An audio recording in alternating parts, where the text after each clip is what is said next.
Estimados, buenos días al país. Un saludo muy especial para las personas que nos sigan a esta hora a través de Color Visión y nuestro canal de YouTube Espejo 360. Doctor, buenos días. Buenos días, hermano. ¿Cómo se siente? Muy bien, doctor. Se fue enero, ¿eh? Ya. Se fue enero. Para los que este mes era eterno, pero ya terminó. Fue medio largo, sí, pero... Sí, hoy precisamente comienza febrero, que es el mes más corto, febrero, ¿eh? Sí, sí. Pero a fin de cuentas es un mes, ¿verdad? Y hay muchas cosas interesantes para esta semana. El proceso de sudoración comenzó. David Collado sigue en Fitur, en Mitur. Exacto. Resultados extraordinarios de Fitur. Así que hay muchas cosas importantes que vamos a compartir con la gente que nos sigue a esta hora de la mañana. Vamos a la semana 360 y regresamos en unos minutos.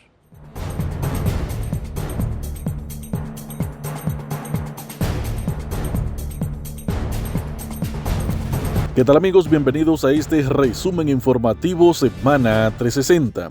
Agentes de la Dirección Nacional de Control de Drogas y el Ministerio Público ocuparon durante un operativo de inspección 2 chalecos médicos aplomados llenos de cocaína que serían enviados a Estados Unidos a través del Instituto Postal Dominicano y Postdom. Los agentes y fiscales apoyados por inspectores del IPOSDOM verificaban las cargas en los depósitos del correo cuando localizaron una caja con las prendas de protección radiológica y varias láminas de cocaína camufladas entre las telas envueltas en fundas plásticas con un peso superior a los 400 gramos. El nuevo monorriel de Santo Domingo promete transformar la movilidad entre el Distrito Nacional y Santo Domingo Este con un recorrido de 11 kilómetros de viaducto que se completará apenas en 18 minutos, una fracción del tiempo que actualmente toma recorrer la misma ruta. Un estudio técnico realizado por la empresa francesa Sistra, especialista en movilidad sostenible con presencia en 80 países, reveló que el 54% de los usuarios de transporte público priorizan el tiempo sobre el costo o la movilidad de transporte al tomar decisiones sobre sus traslados. El Ministerio de Trabajo presentó el pasado jueves el programa Apoyo al Sistema Flexible de Empleo RD Trabaja, una iniciativa orientada a fortalecer la inserción laboral en el sector formal, reducir la informalidad y mejorar la conexión entre quienes buscan empleo y las empresas que necesitan talento. Durante el acto, celebrado en un hotel de la capital, el ministro de Trabajo, Eddie Olivares, afirmó que el programa representa un paso clave para transformar el mercado laboral dominicano. El ministro de Salud Pública, Víctor Atala, expresó que en República Dominicana no se encuentra en riesgo de epidemia de influenza debido al resultado del fortalecimiento continuo del sistema de vigilancia epidemiológica y de las acciones preventivas que se mantienen de manera permanente en el país. Insta a la población a mantener la calma, destacando que el país actuó de manera preventiva, anticipándose a posibles riesgos para proteger la salud colectiva.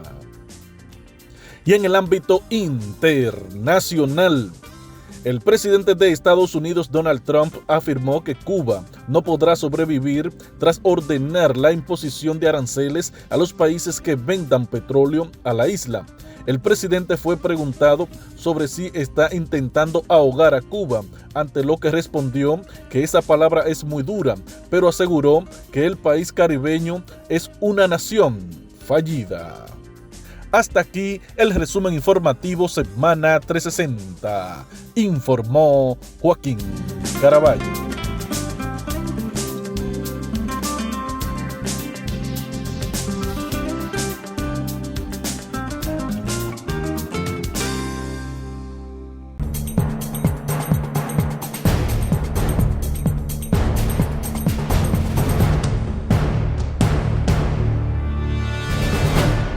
La República Dominicana tuvo una participación exitosa en Fitur, que es una feria internacional de turismo que se hace cada año en Madrid, España, en el Centro Ferial IFEMA.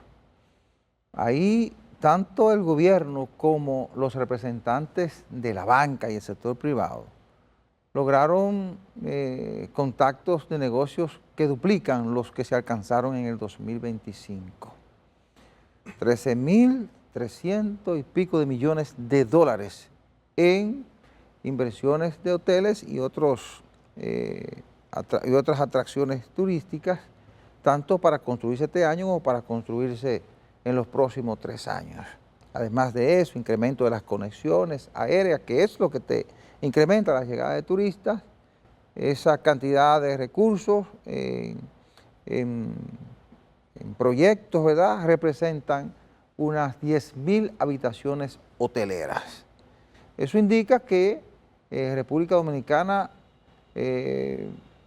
va a continuar creciendo en materia de llegada de turistas, porque cuando usted logra más inversiones, más conexiones, compromiso con tus operadores y mayor nivel de conexiones, eso te garantiza un crecimiento sostenido del turismo. Agrégale a eso el turismo de crucero. Se firmó un acuerdo en el marco de la feria con MSC Cruise, que es una de las principales líneas de crucero, para utilizarlo como hub ahí en la zona de La Romana. Correcto. Eso te indica que desde ahí van a estar saliendo y entrando cruceros hacia diferentes zonas del Caribe y del mundo. Así es que fue una participación de mucho éxito para República Dominicana. Hay que reconocer y resaltar el gran esfuerzo de los representantes de los bancos. Allí había representantes de 60 empresas dominicanas. Y para que usted sepa la importancia de esa feria, ahí había más de 10.000 empresas, representantes de empresas a nivel global y representantes de 161 países. Es decir, ahí estaba reunida la élite del turismo, la gente con la que hay que sentarse a hablar para atraer inversiones, para incrementar conexiones y además de eso, para lograr mayor visita de cruceristas y lograr inversiones en nuevos hoteles, en villas, en torres, etcétera, etcétera. Mire, yo estuve conversando con un amigo que conoce muy bien de esto de extrapolación, proyecciones y mercadeo internacional. Me dice él que realmente hay un aspecto que quizá no se está tomando muy en cuenta con el crecimiento turístico, y es el siguiente. Por ejemplo, dice que la geopolítica, la situación geopolítica actual está influyendo positivamente para el crecimiento del turismo aquí, por 3 puntos clave, que según él me dice son, mira, por ejemplo, la capitalización de la estabilidad política relativa de aquí. Eso es importantísimo. Está el aspecto del debido de flujo turístico e inversión para acá, porque ya la gente no confía en esas áreas que están sujetas a problemas. Sí. Incluso áreas que tradicionalmente eran importantes en turismo, tienen el problema de la inestabilidad social y política. Y está el otro aspecto, que es la vulnerabilidad ante la geopolítica global. Sí. El mundo está en este momento inmerso en una recomposición geopolítica a nivel mundial. Lo está mirando, hay guerras, hay esto, lo otro. Sin embargo, el turista clásico que venía aquí, y a veces iba a otro lugar, pero prefiere venir aquí, porque el turismo tiene que ver con estabilidad, tiene que ver con paz. Con la paz, claro, con la seguridad. Claro, pero el que va a invertir también tiene que ver con eso. Sí. ¿Entiendes? Entonces, el asunto es que, según me dice el amigo mío, mira, lo importante es que eso, por ejemplo, es como un doble pespunte, porque si, por ejemplo, toda la región se estabiliza, la región cambia los sistemas que mantienen la inquietud social, entonces esos países comienzan a desarrollarse. Lo que pasa es que de aquí a que eso suceda, pasarán muchos años, porque hay países como Cuba, por ejemplo, que el turismo se fue a pique. El turismo era importantísimo. Es más, el destino natural de los norteamericanos era Cuba, hasta el punto que habían hasta ferries que hacían hasta 10, 20 y 30 viajes diarios entre Punta Key West, como el Cayo Hueso, sí, Miami, y Cuba. Entonces, nosotros estamos beneficiándonos realmente de esa situación, pero también habría que como que guardar un poco de pan para mayo, ¿verdad? Y que adentro aquí haya un control, que no haya nada que desestabilice, usted sabe a qué me refiero, seguridad interna, ¿verdad? Esas demandas sociales, bueno, que sean atendidas. Con turismo o sin turismo, los países tienen que apostar a la estabilidad, a la paz social, porque no solo se cae la llegada de turistas en un país donde no hay estabilidad, ni Exactamente. paz social. Tú no tienes crecimiento de la zona franca, tú no tienes ningún crecimiento en ninguna área de la economía, porque los capitales van, como usted bien ha señalado, donde hay seguridad jurídica, Claro. donde hay seguridad en sentido general, seguridad, estabilidad social, Claro. donde la gente es un activo importante, en este caso el dominicano es un activo quizás el más importante tanto para la llegada de visitantes como para las inversiones. Claro que sí. Y bueno, hay una serie de componentes que se conjugan, pero usted tiene razón, la estabilidad, la paz social, la seguridad jurídica, que nosotros hemos ido avanzando en esas áreas, eso es lo que nos está garantizando a nosotros ese gran crecimiento. Además de que como país nosotros entendimos que debíamos actuar como un solo cuerpo, y tanto el sector privado como el sector público lo han entendido. Usted encuentra un sector público actuando en políticas definidas, pero actuando no cada quien por su lado, sino todos aplicando un solo método, una sola estrategia, que es lo que está dando resultados. Además,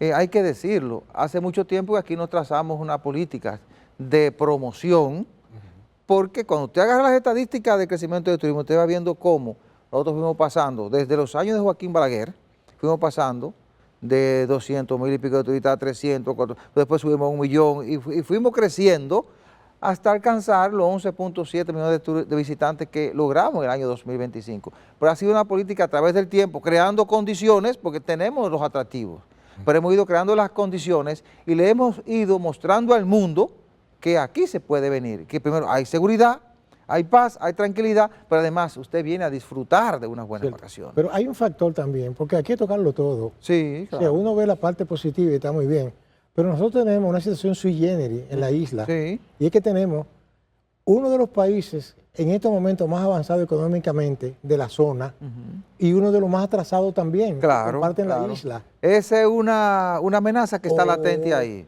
Y una amenaza tan fuerte Claro. de que no existe una frontera real establecida sí. y debe haber una política que sea coherente, consona, porque mientras se anuncia que eso está controlado, uno ve que el flujo es permanente. Esa es una amenaza. Doctor, y hay que resaltar, antes de irnos a la pausa, que en esta feria se fue a promover a Miches, a Pedernales, a Punta Bergantín, Claro. y el turismo deportivo, que está en un crecimiento extraordinario. Sí. Es un turismo de alta gama.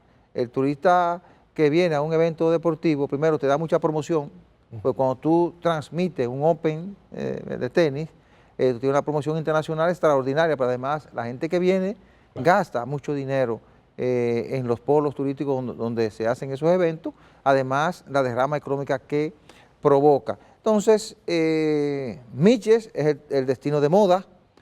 Con Pedernales hay mucho interés en desarrollar Pedernales, en invertir en nuevos proyectos. Me lo explicaban los representantes del Banco Popular, los representantes del BHD, del Banco de Reserva, que no son los 3 bancos principales del país y que están ahí, que fueron los que lograron la mayor cantidad de las inversiones.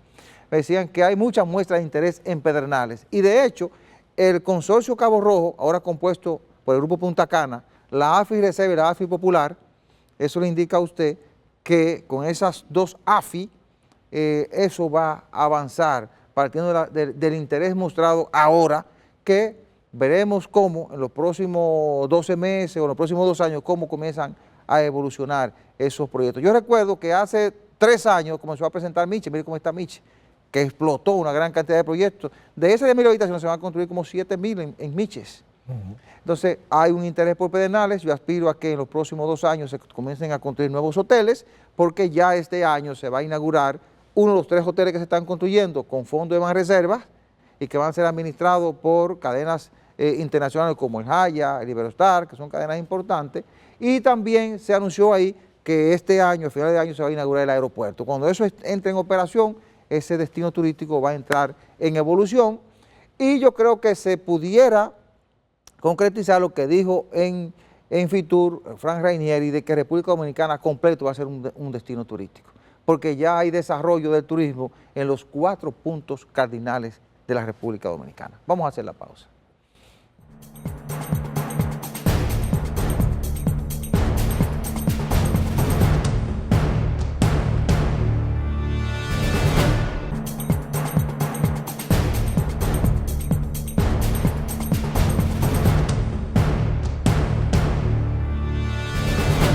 Bueno, en Madrid, además de turismo, estuvo presente la política de República Dominicana, porque allí el ministro de Turismo, David Collado, que yo tenía entendido que se iba ahora en febrero, él reveló que el presidente Luis Abinader le pidió que permanezca en el ministerio un año más, le pidió el presidente. Y yo me preguntaba, en uno de los comentarios que hacía en la cadena con la que participé, con hoy mismo, y la Super 7 decía, ¿hasta qué punto le conviene a David Collado seguir en el Ministerio de Turismo o salir ahora para dedicarse tiempo completo a hacer campaña por su candidatura presidencial? Y lo decía partiendo de que los demás aspirantes, tanto de su partido como de la oposición, están en las calles, están trabajando en las calles. Y tú, con el nivel de demanda que tiene el Ministerio de Turismo, porque David Collado no se desmonta de un avión promoviendo a República Dominicana, cuando no está en Estados Unidos, está en Europa o en América Latina, promoviendo el destino. Por eso, ese crecimiento tan vertiginoso que hemos tenido en los últimos 5 o 6 años. Entonces, la pregunta es, ¿hasta qué punto le conviene quedarse?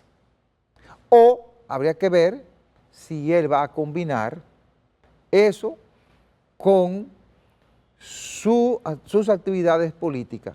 Si la combina, tiene que hacerlo con mucho cuidado, porque va a tener encima los ojos de toda la sociedad dominicana, especialmente de la oposición política y de sus contrarios a nivel interno, ¿verdad?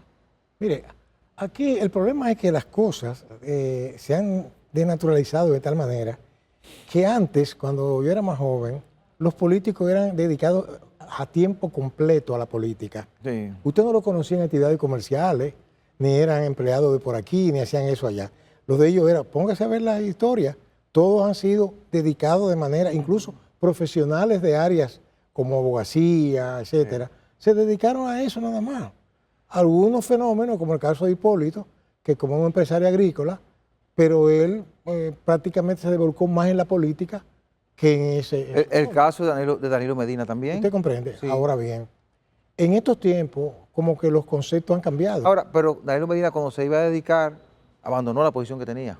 Recuerde que fue ministro de la presidencia con Leonel Fernández. Sí. Y lo dejó el segundo año y se fue a trabajar. Claro, porque él se dedicó precisamente en cuerpo y alma a su proyecto. Claro. Entonces, en este caso ahora, por ejemplo, la gente que está en el gobierno tiene una dificultad, los que aspiran a la presidencia, son muchos. Sí. Y cada uno tiene su gallinita de billete agarrada, porque ellos no se van a poner a lo loco a una actividad que consume tanto dinero como la actividad política aquí, que uno se pregunta, ¿por qué consume tanto? Porque si no es que se está dando, quitando, poniendo.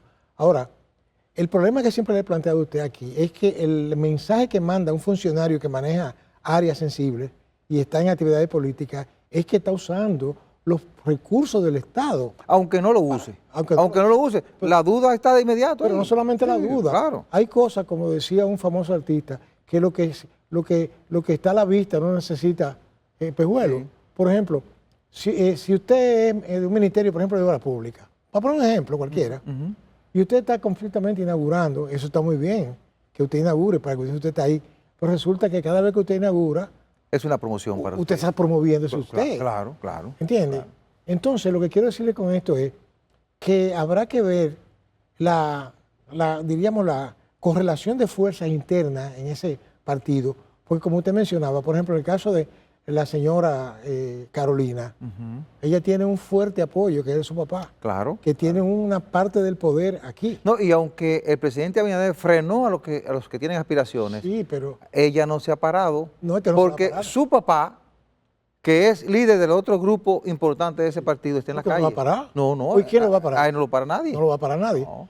Que eso para mí, como a mí me gusta analizar la política vernácula del patio, porque tiene mucho de chercha, y de tigraje, y de fulano, dígame lo mío, que hago lo tuyo. Pero es una señal de que no hay una coherencia. No, cuando digo coherencia, no es que no sepa lo que están haciendo. Esa, ¿verdad? Que estén ahí, no. Cada cual está jalando para su lado, como dice el pueblo. No, claro, y es lógico, porque cada quien tendrá que ir a mostrar lo mejor ante la militancia de ese partido, porque van a hacer una convención interna, para a partir de ahí tratar de ganar la candidatura. Que uno, Y por eso que viene la competencia. que uno le ruega, le pide al Señor Todopoderoso Ajá. que ilumine y que no terminen con las volando sillas y cosas demás. Parece que eso quizás se ha ido superando, No, yo creo que ellos han superado en gran medida. pero que eso es parte de la historia de ese partido. Bueno, sí, de ese Eso no, fue- del PRD. Eso no es, bueno, el PRD, para mí el PRD. Yo No, porque se dividió. No, Porque usted no puede decir el PLD es el PRD Bueno, yo porque te digo- salió del PRD. Bueno, el PLD, el PRD. Es que son es un hijos. desprendimiento. Messier, está bien.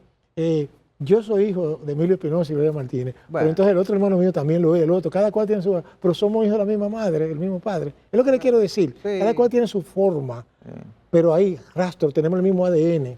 Bueno, pero Ahí tú, que yo tú ando. tienes que aprender de los errores y yo Ojalá. creo que ellos han aprendido de los errores. Ojalá que sea Observe así. que en el pasado proceso interno, Sí, por el lenguaje y el discurso que manejaban Guido Gómez Mazara, Ramón Alburquerque cierto. y otros internos, a los internos pensaban que iban a terminar a los silletazos como Bueno, terminaron en el PRD. pero Sin sí, embargo, pero- salieron bien pero y ahí están dirigiendo el usted, Estado. sí, qué bueno que usted me menciona esos personajes belicosos sí. dentro de ese partido, porque es un reflejo de ese pasado reciente. Bueno, lo que le quiero decir es que tuvieron un comportamiento diferente a Exacto. que la gente esperaba. Es decir, Pero- aprendieron la lección. Exacto, pero bueno, uno no puede estar seguro 100% hasta que no demuestre de que eso es así. Bueno. Cuando se sometan al fuego de la verdad, entonces lo sabremos. Pero lo importante para mí es que permanezca la estabilidad y la paz en este país.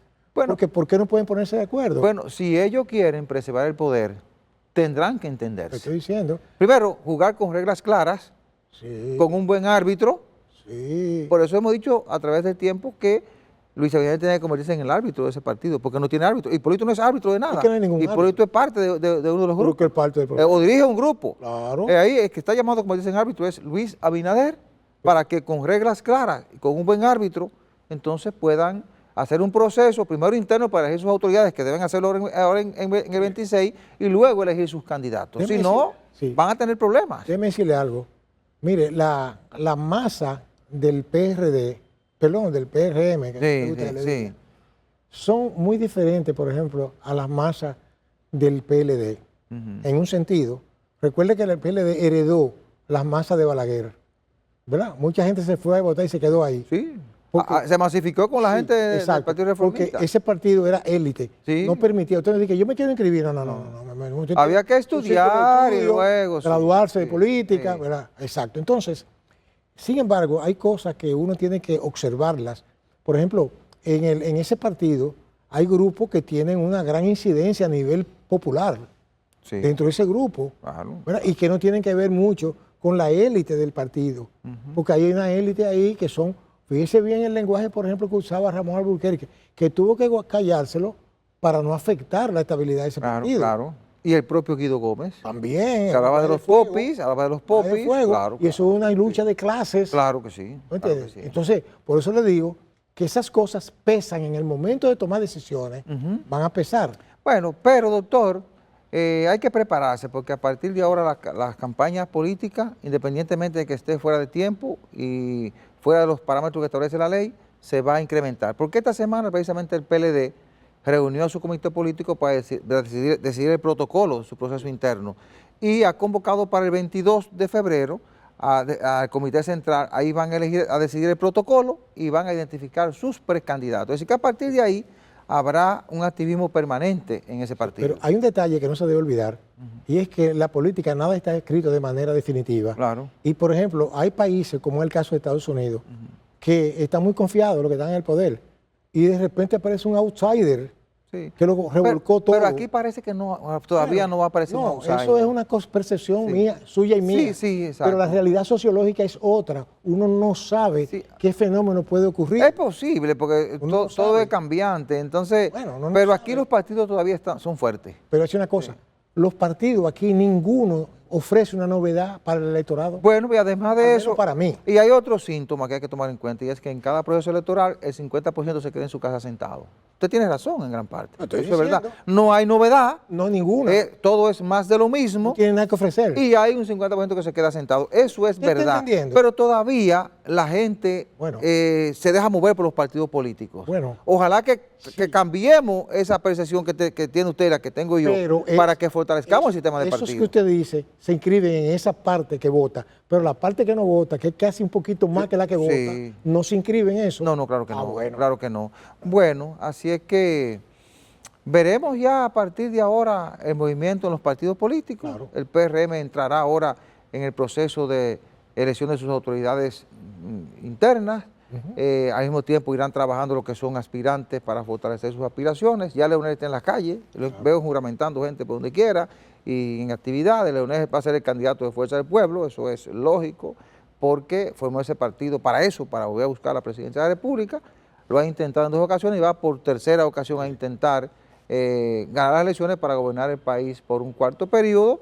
Y el PLD, bueno, ya hemos dicho que su comité central se reúne el 22 para tratar de decidir el protocolo, comenzar a que sus candidatos, sus precandidatos comiencen a visitar las bases del partido, los comités, le presenten su oferta para entonces elegir su candidato presidencial. Es decir, que a partir de ahora estaremos en actividad política de la que estamos acostumbrados a ver cada 4 años, lógicamente con un poquito de antelación. Vamos a la pausa.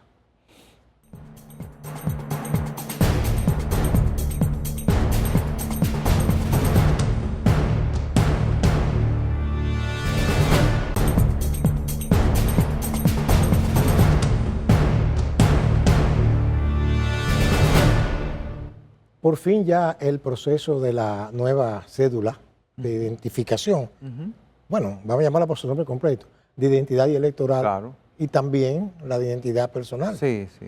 porque los que no votan, lo que tienen es de identidad personal, ¿verdad? Por eso se llama de identidad y electoral. Exacto, Sí. exactamente. Fíjese lo que pasa, yo he observado con mucha preocupación siempre, y usted es testigo de eso, del relajo al que fue sometido aquí el registro civil. Relajo que ahí se metió el que quiso a hacer lo que quisiera, empezando por los extranjeros que meten su nariz aquí, que no tienen nada que buscar aquí. Claro. Y se metieron, hasta embajadores se metieron ahí a dar boche y a dar órdenes ahí. Usted sabe el escándalo Claro, claro. con este muchacho, que no es no es santo de mi devoción política, pero que tengo que reconocerle que se plantó como hubiera hecho usted, lo he hecho yo. Es más, yo hubiera mandado a sacar a ese embajador de ahí con la policía, no sé. Claro, Usted dirá, bueno, porque no tenía por qué estar ahí, claro. bien, haciendo lo que estaba haciendo. Era una intromisión. Claro. Pero entonces, hay personas que yo conozco, tengo mucha gente mía que está en el medio, que me dice, mira, si eso se le hace una auditoría forense, a fondo, impecable, imparcial, son muchos centenares de miles de cédulas las que van a ser anuladas porque no tienen apoyo documental, son producto del fraude. Un anuncio que hizo el director, el presidente de la Junta, es que advirtiendo a los que tienen cédula falsa que no se presenten, que van a caer presos. Porque yo creo que ni hay que advertírselo. ¿Por qué razón? Porque esas cédulas automáticamente deben quedar eliminadas. Ahí solamente va a tener cédula el que pueda probar que tiene su documentación en orden. Usted sabe que a mí me llamó eso mucho la atención y recordaba al mismo tiempo lo que usted ha venido diciendo aquí.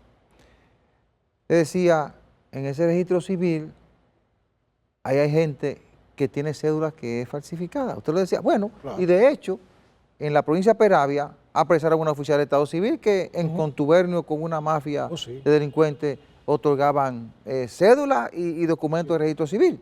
Claro. Así puede que haya otros por ahí y que por ahí ande muchísima gente con cédulas falsas. Entonces, ¿qué decía el presidente de la Junta? Que esa es la parte más importante. Conjuntamente con el cambio de documento, decía, no es un cambio de cédula por otra cédula. Es una cédula nueva cuyo proceso implica una auditoría al registro civil. Claro. Y ahí mismo advierte, el que tenga una cédula que no esté sustentada en los documentos que debe tener cada ciudadano en el registro civil, porque hay que estar a la base de datos de nosotros, Claro. esa persona corre el riesgo de que sea apresada y sometida a la justicia. Usted dice, bueno, no hay que advertirlo, es verdad, pero está bien que lo diga. ¿Sabe por qué, doctor? Porque cuando comienza a aparecer gente por ahí que me anularon mi cédula, habrá que preguntarle, ay, ¿cómo tú la sacaste? Cierto. ¿Cómo tú sacaste esa cédula? Porque para tú sacar una cédula, primero tú debes estar registrado en el registro civil, tú debes tener un acta de nacimiento que diga que tú naciste en República Dominicana, que tú eres hijo de padres dominicanos, que cuando tú cumples los 18 años tienes derecho a esa cédula que te que te convierta a ti en ciudadano, porque el ciudadano es el que tiene ya derecho a elegir y ser elegido. Claro que sí. La ciudadanía se alcanza a partir de los 18 años aquí en República Dominicana. Cierto. Entonces, si tú puedes demostrar, yo no tendré que demostrar eso, porque mi cédula se sacó con mi acta de nacimiento. Estoy sentado en el registro civil desde los 2 días de nacido. Claro. Entonces, si usted está sentado como dominicano, hijo de padres dominicanos, nació aquí o nació en Estados Unidos, ¿verdad? Y está sentado, tiene su acta de nacimiento y fue y sacó esa cédula vieja que ya vamos a descontinuar, usted no va a tener problema. Ahora, el extranjero que le pagó a un delincuente para ponerse en contubernio con un oficial del Estado Civil y sacarle una cédula a usted en el aire, ese que entienda que no tiene documento y que no proteste, porque se va a encontrar de frente a la gente que quiere un registro civil depurado, porque esa es la fortaleza de nuestro sistema civil. Cierto. Y además nos permitirá tener un padrón electoral depurado. Recuerde las denuncias que se daban aquí, la cantidad de extranjeros que supuestamente estaban en el padrón de electores. Pero hay una cosa consecuencial, y es que aquí hay una cantidad de extranjeros que ni siquiera hablaban bien el idioma, que son hasta funcionarios electos aquí. Hay personas aquí, eso no podemos ya esconderlo, hay personas que no pueden sustentar el documento que ellos presentan y tienen hasta puestos. Lo que pasa es que aquí hay un desorden que ha habido con ese registro civil. Entonces, sí, yo creo que inclusive, mire, yo siempre he pensado, déjame añadirle esto, que como aquí se legisla tanto, y aquí para cualquier cosa es una ley, para cualquier cosa, hasta para regular la chelcha es una ley, yo creo que debería haber una consecuencia penal radical para las personas que incurren en ese tipo de delitos, Sí. que se han condenado a no poder ejercer una actividad pública por 10, 20 o 30 años, Claro. entre otras cosas, porque eso es prácticamente una traición A la patria. a la patria. Claro. Es el registro darle un documento del a un dominicano. extranjero Claro. falso por un funcionario de aquí. Eso. Entonces, por ese lado. Entonces, otra cosa que siempre he dicho, yo creo que la auditoría forense también tiene que empezar por allá mismo, porque hay mucha gente que no debe estar ahí, que está firmando papeles. Y usted sabe a qué me refiero. Cuando usted menciona que un oficial de Estado Civil de tal sitio, en contubernio con unos delincuentes, eso se ha demostrado. No, pues esa está presa. Esa Sí, está presa. pero ella no el que no lo han denunciado, usted no lo puede meter preso. Sí, pero lo que están, entonces, deben seguir rastreando la documentación que ella pidió y cancelar Bueno, todo eso. eso va a poner en evidencia a mucha gente, Claro. si es que son muchos, ¿verdad? Claro. Que hayan emitido documentos en otras oficialías de Estado Civil. Pero hay otra que cosa. los van a llamar, vea, que aparte tú tienes tu firma. ¿Cierto? Pero hay otra cosa peligrosa. ¿Sabe cuál es? La suplantación de identidad. Eso sí es peligroso. Oiga, Eso sí es eso van a peligroso. aparecer con documentos que no son de ellos. Sí, sí. ¿Usted Ahí, porque oiga lo que va a ocurrir con este proceso, que mucha gente se va a presentar a buscar su cédula Sí. y le van a decir, mire, esta es una depuración de registro, estamos quemando la cédula, pero implica una depuración de registro. A usted le hace falta un documento aquí. Usted tiene que comenzar a buscar documentos para demostrar que realmente ese es usted. ¿Verdad? Cierto. O si hay alguna duda, dependientemente de que usted esté asentado, si hay alguna duda, se va a tener que demostrar. Y eso tenemos que entenderlo y tenemos que colaborar con las autoridades, porque eso es lo que nos va a permitir tener un registro del Estado Civil fuerte, doctor. Cierto. Eso es lo que nos va a permitir a nosotros tener luego una cédula con la suficiente fuerza para que nadie te la cuestione cuando tú vayas a una institución. Mire. Entonces, por eso es que hay que respaldar este proceso, y el que tenga que llevar algún documento para que tenga el expediente completo, que no se recita y que lo busque. Tendrá que buscar en la misma Junta Central Electoral, quizás buscar algunos testigos, pero habrá que hacerlo, para que podamos sacar de ahí a la gente que, como hemos dicho, Claro. consiguió ese documento producto de una mafia. Claro. Y que al mismo tiempo identifiquemos a otros Cierto. que quizás han incurrido en actos delictivos, Claro.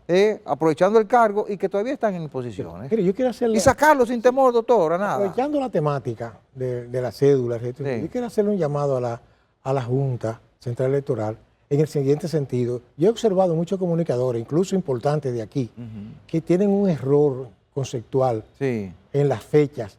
Ok. Por ejemplo, yo vi uno muy importante aquí, que tiene mucho público, Sí. que él dice que los que, por ejemplo, cumplen años en enero, febrero y marzo, que pueden presentarse en marzo a obtener su documento. No. No. Pero mire cuál es el proceso, mire.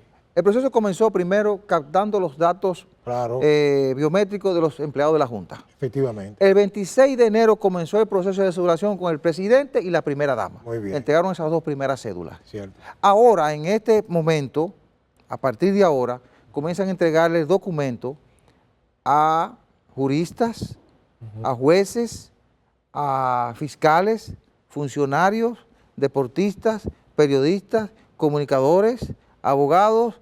Hay una serie de sectores que ellos identificaron para ir aprovechando este tiempo entre el 26 de marzo y el 12 de abril. El 12 de abril es que comienza realmente el proceso de celebración para todos los ciudadanos. Ahora, si usted cumple años en agosto, el 15, supongamos que usted cumple años el 15 de agosto, usted se puede presentar entre el 1 y el 30 de agosto Eso es lo que quería a aclarar. buscar su documento. No tiene que ser justamente el 15. Exacto. En ese mes, Claro. usted va, se presenta y retira su documento. Cierto. Porque mucha gente está informando de manera equivocada. Exacto. Entonces, eso que cumplen en enero, febrero, marzo, eso van a buscarlo, ¿sabe cuándo? En el 27. En el 27, Exactamente. porque el proceso termina a finales de marzo del 27. Eso es lo que deben aclarar. Sí, eso está muy bien definido. Ah. La Junta ahora tiene que hacer una campaña amplia, yo Eso no es sé lo por que qué no ha digo. comenzado, una campaña de radio, televisión, redes sociales, periódicos digitales, que no se quede nadie sin la información necesaria. Los vivos Sí, que sí, lo sí, vean. como la guaguita aquella. Sí. ¿Usted recuerda las elecciones pasadas? Claro. Así tiene que haber un anuncio, repitiendo eso a la gente para que en el más recóndito campo del país la gente tenga la información Claro que y sí. se presente para la fecha indicada. Es una campaña permanente que imagino que comenzará Eso ahora en es lo que- febrero. eso es lo que estaba Claro, pensando. porque eso tiene que estar bien claro, porque hay gente que tiene un error en eso. Claro. Hay gente que tiene un error. Vamos a hacer la pausa.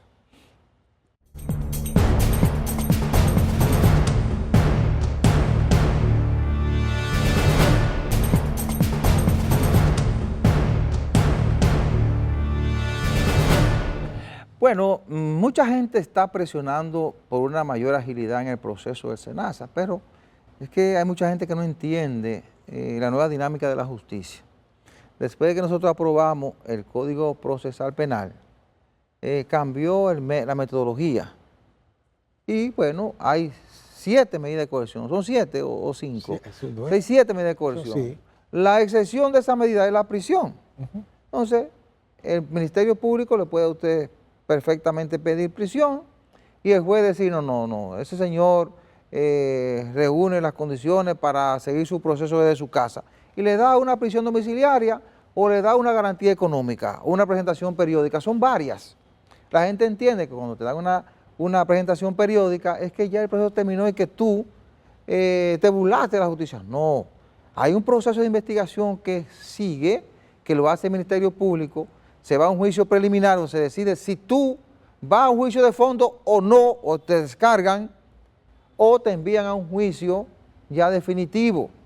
Y después, entonces viene la condena o la liberación tuya, viene la apelación, eso va a casación si es necesario.